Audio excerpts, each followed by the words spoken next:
It's the 31st of October 1916. The First World War was raging in Europe, and here in the United States a lone man was on a mission. He was 64 years of age. He was on his way back to the east coast of America after a long and exhausting public speaking tour. This man started a religious institution or a movement that would have a dramatic effect upon my family in decades to come, well after this man passed away.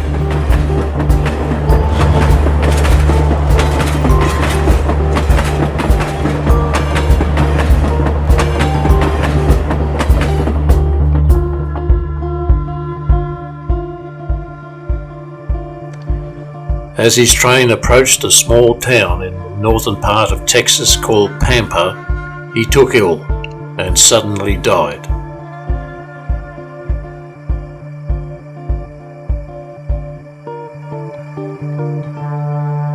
His name was Charles Taze Russell.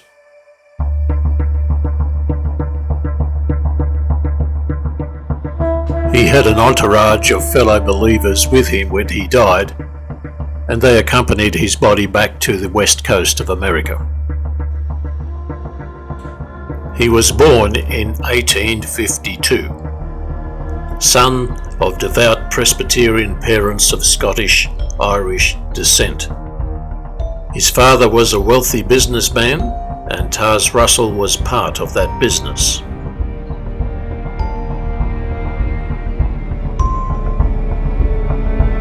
His life course was motivated or determined by events beyond his control, and not because of the business world that he would inherit from his father.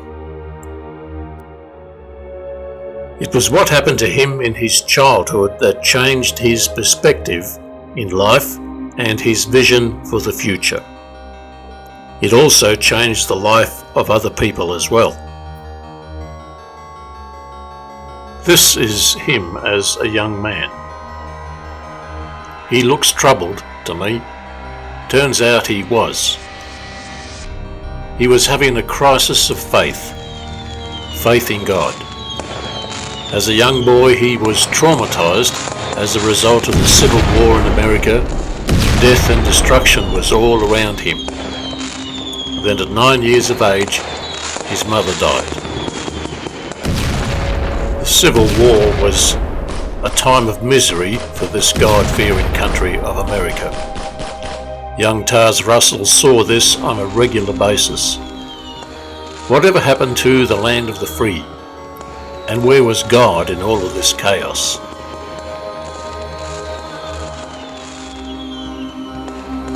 Adults struggle to process this, let alone someone at a young age. This was a difficult upbringing for him. There are those who have suggested that he was also undergoing a form of spiritual abuse, perhaps from his deeply religious father or the community around him. The doctrine of hellfire was a tool of control. The notion that you would burn in hell or purgatory as punishment for your sins, or for disobedience to parents or not conforming to the rules of the church, was a common form of indoctrination. It still is a tool of control today in most religions. Some say it's purely symbolic, others say it's literal. Nevertheless, this doctrine Russell could not understand. How could a God of love, mercy and forgiveness coexist with a barbaric concept such as that? Something was wrong. For Russell, God was now an enigma. As he got older, he now placed himself on a collision course with mainstream religion. This was the start of an idea for him, or a new calling or career for him personally. The timing was right. There was a spiritual, religious vacuum in this God-fearing country of America. Tars Russell was not alone with initiating different thought and spiritual change. There were others in his day that were on a similar path, which eventually gave us the Seventh-day Adventist Church, the Mormons, and courtesy of Tars Russell, a group that eventually became Jehovah's Witnesses. There were others as well.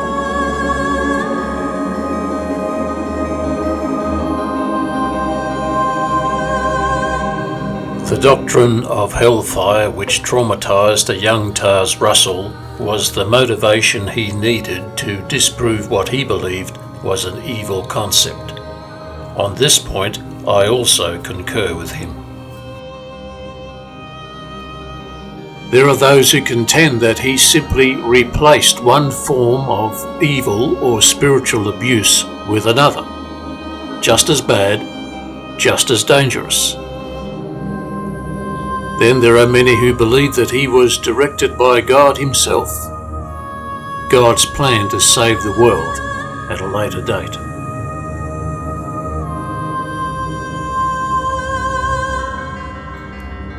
A unique form of prejudice against established religion was adopted by Mr. Russell.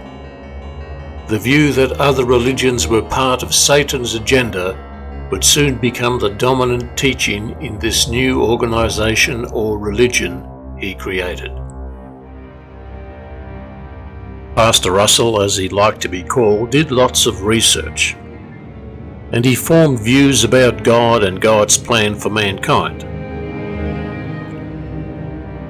His view of Zionism is well documented.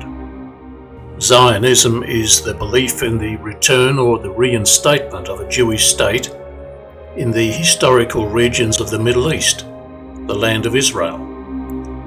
According to Mr. Russell, the return of the Jewish state, return of Christ, the rapture, the end times, and all the other things supposed to go with it, all somehow work in together in God's agenda to invoke a better world.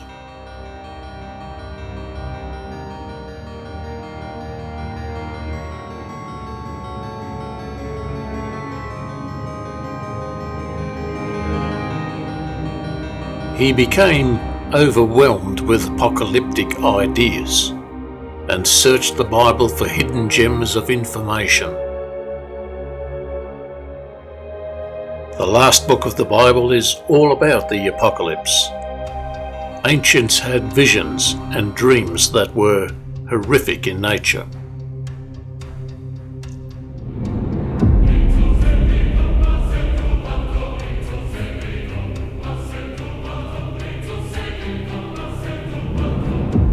His obsession with Christ's return, Zionism, and the end times or the end of the world was based on a sincere belief that he had.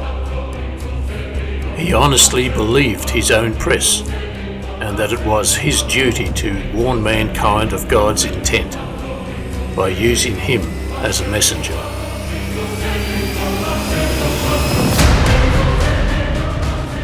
Russell wasn't the first one to become obsessed with this second coming of Christ phenomenon, the end times, last days, Armageddon, the rapture, etc. Someone else already went down that path well before Russell did. Let's go back a few years, shall we? Back to 1855. Taze Russell was just 3 years old.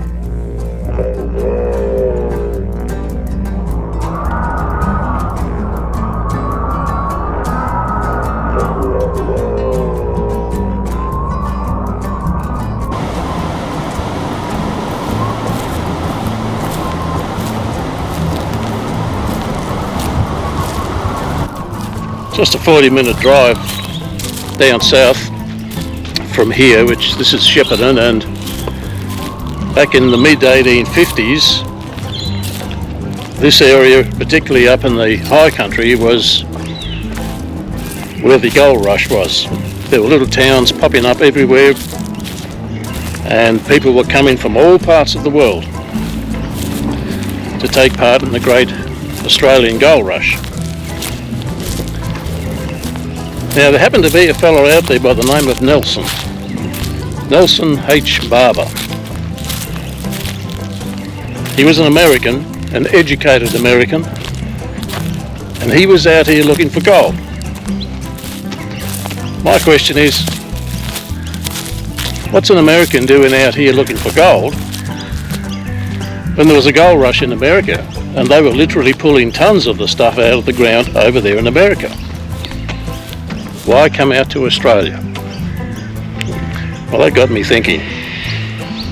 I think I've got the answer to that. It seems to me that our friend Nelson may have been on the run, not from doing anything illegal, but I think there was a bit of flack back home. Nelson was greatly influenced by this man. His name was William Miller. He was born in 1782. And he convinced Nelson that the return of Christ and all the stuff that went with it was going to happen in 1843. Well, this got Nelson's attention and he brought the story lock, stock and barrel and told everybody. Well, newsflash, nothing happened in 1843. This was a shock to Nelson. He is really down emotionally and spiritually.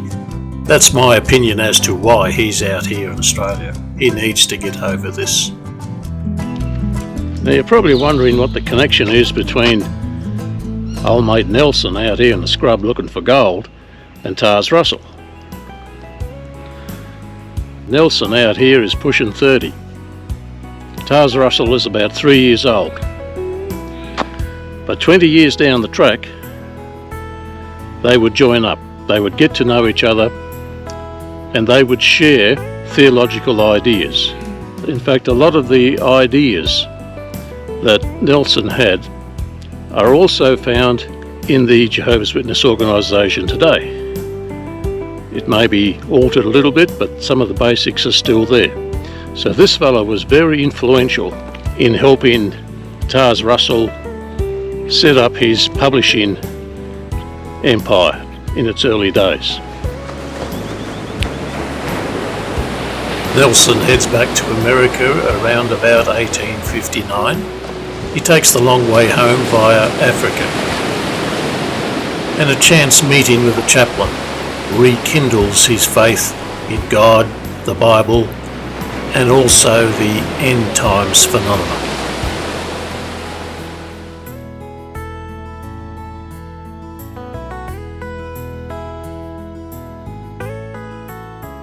The big question is, where did Mr. Russell get his erroneous ideas from? According to him, it was from God himself. But the facts present a different story, and the internet provides some interesting information. His early publications left a clear and undeniable footprint.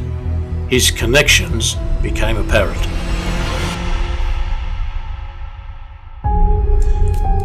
Confirmation is page 1 of his Watchtower magazine. Zionism.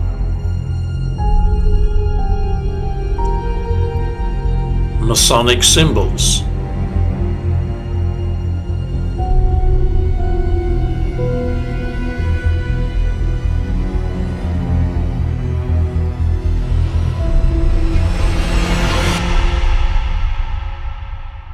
The Watchtower.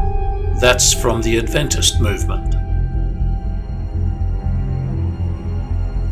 As to where Mr. Russell would get his information from, it would seem anywhere.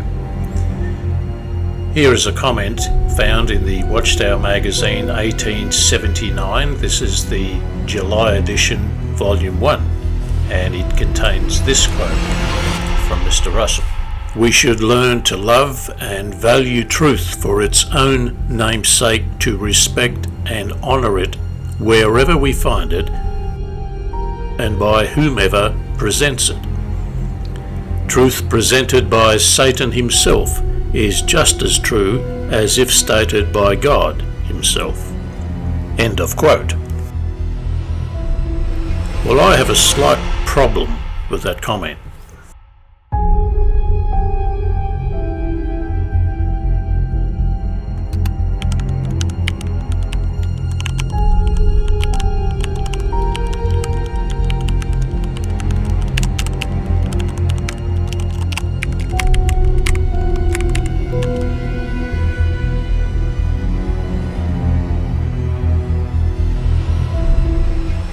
A dream or a vision that someone had a few thousand years ago, and then interpreted by someone else who claims to have a special connection with God, is not a good foundation to base your beliefs on or revolve your life around. And yet, as we speak, that is what millions of people are still doing.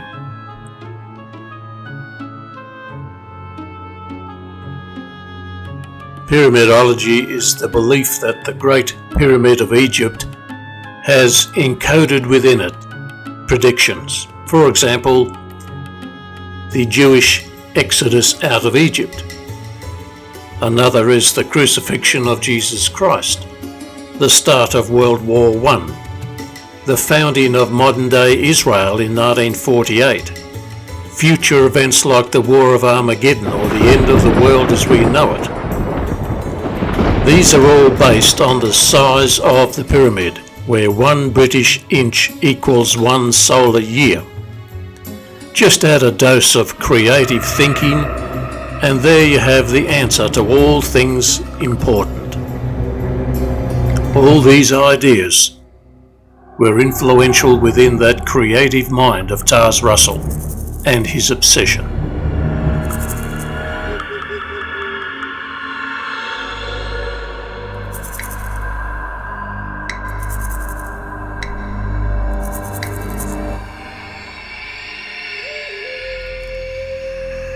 Barber and Russell eventually team up and produce written material.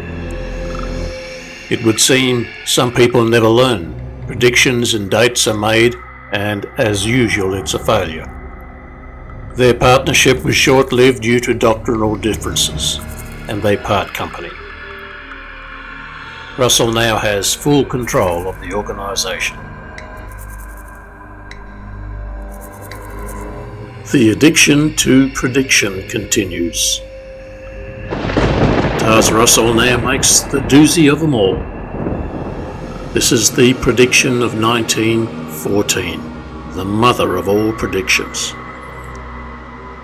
One needs to Go back and read the actual publications and the writings that Tars Russell made to get a clear understanding of what was going through his mind.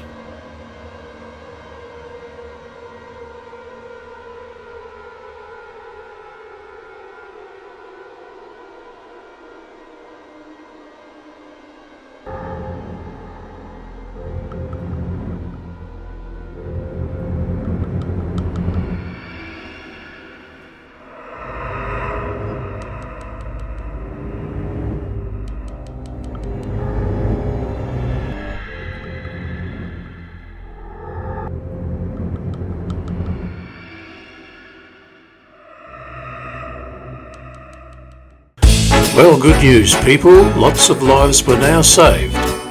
Everything Tars Russell said that was going to happen did not happen.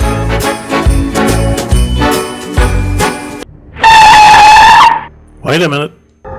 Something did happen. World War I, the Great War. This Great War was agitating for a long time. The arrogance of rulers who simply got it wrong, driven by greed, control, territorial boundaries, historical tension between ethnic groups, nationalism, and a healthy dose of religion. All these components put together start and fuel wars, as is the case with this one. Let's be clear. This event was not planned by God, part of God's timetable, delivered in a dream to a Bible character a few thousand years ago, then somehow installed into Tars Russell's mind and correctly interpreted by him, and then presenting this theological timetable given to him by God to the world as God's special soul messenger. Resentment for Mr. Russell and his failed prediction grows, and many followers leave. If only he could go back in time and alter his rhetoric. The clock literally stops for him on October 31, 1916. Another victim of a delusional concept, and some would say of spiritual abuse. My view of him is of a man who had a strong belief in God. He also had an abnormal belief concept that took over his mind and controlled his life. Some would say a classic case of a hijacked mind. Just how that happens is a mystery, an enigma that we intend to investigate. Mr. Russell is now deceased and laid to rest at the United Cemeteries, Pittsburgh, Pennsylvania.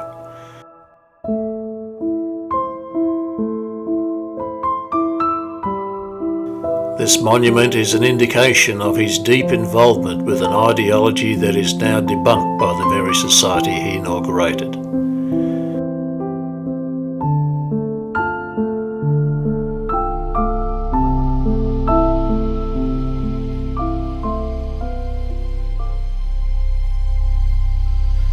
The organisation he created continues. So does the obsession with the end times, Christ's return, Armageddon, doomsday predictions and the like.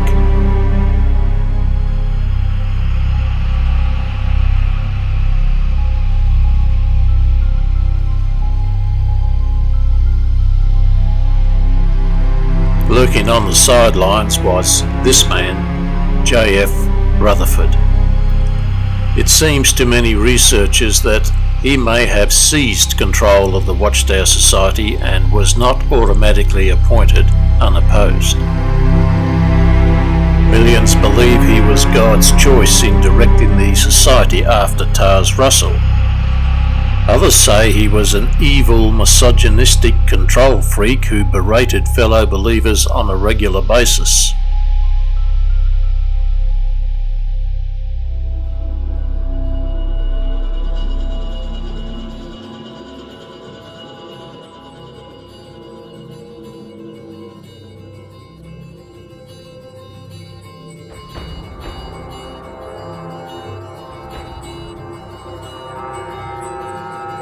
Due to the great failure of Mr. Russell's ideology, the church encountered a major loss in followers.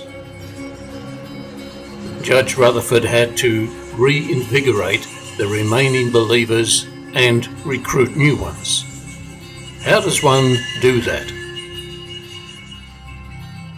First, you convince people that you have the hotline to God. You are God's channel of communication to the world. Now you start making new predictions, rewards and blessings that are too good to refuse. Tell them it's Bible-based. Demonize their current religion or belief system. They need to leave it to please God. Instill fear into people of the horrible consequences if they don't listen and change, become a member of this new church, the true church. This formula works every time. Well, now we have a new leader, and under this new leader, we have a new prediction. The prediction is this, that millions now living will never die. Yes, somehow you too can cheat death and live forever. Well, that one worked a treat. People fell for it and they flocked in again.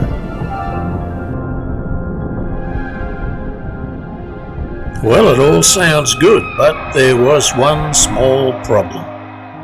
You had to survive the great war of God upon mankind, known as Armageddon, in the final part of the end times. This neurological disorder is known as Armageddon madness. It was now under this new leadership delayed into the future a few years because Mr. Russell, the previous president of the Watchtower Society, simply got it wrong. But now we have new light. This time we're right. So to cheat death and not lose your life at Armageddon, you had to become a member of this church, Jehovah's Witnesses, and you had to remove yourself from your current religion or your belief system, whatever that was. It was not approved by God. Now, was this man mentally hijacked as well? Or was he a devout believer? Was he naive? Or was he just another professional con man? Rutherford needed to keep the numbers up, so he needed another enticement or a prediction to get the people in. He focused on 1925 this time, and he inferred this was going to be a pivotal year in the outworking of God's plan for mankind. A new world order was imminent at about that time, inferring the end of time for world governments, religions. Sounds a bit like Armageddon to me. This doctrine would continue for decades and would be fine-tuned and adjusted along the way. It had to be because it was yet another prediction that did not come to fruition. Even today, many still believe they can cheat death because they will survive the coming Armageddon under God's protective care by means of this unique fellowship known as God's earthly organisation, Jehovah's Witnesses. The rest of us are doomed. If you thought these religious ideas were somewhat bizarre up till now, then brace yourself, it gets worse. Now the earth would need someone to administer a new world order, so fellas like Noah, Abraham, Moses, John the Baptist, these fellas have been dead for thousands of years. These faithful old friends of God in the Bible would now come to life. They would rise from their graves, come to life again in perfect health. They would become part of the ruling fraternity of this new system or new world order.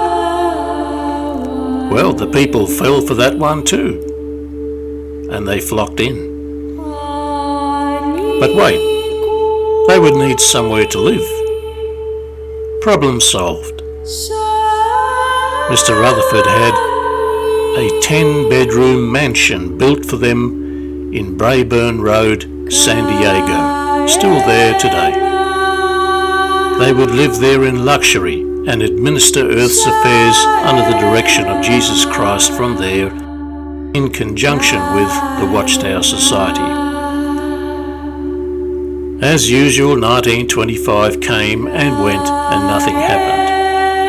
But what really happened was Mr. Rutherford lived there instead, in the lap of luxury with his 2 high-powered luxury Cadillac motorcars.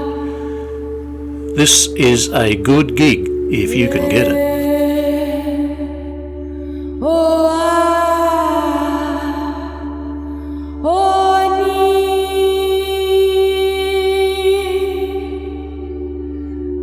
Today, the belief in the end times, surviving Armageddon, living in paradise on earth forever, never dying, is one of the fundamental core teachings of this religious organization. If that's you, then the battle for your mind has been won.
Shine.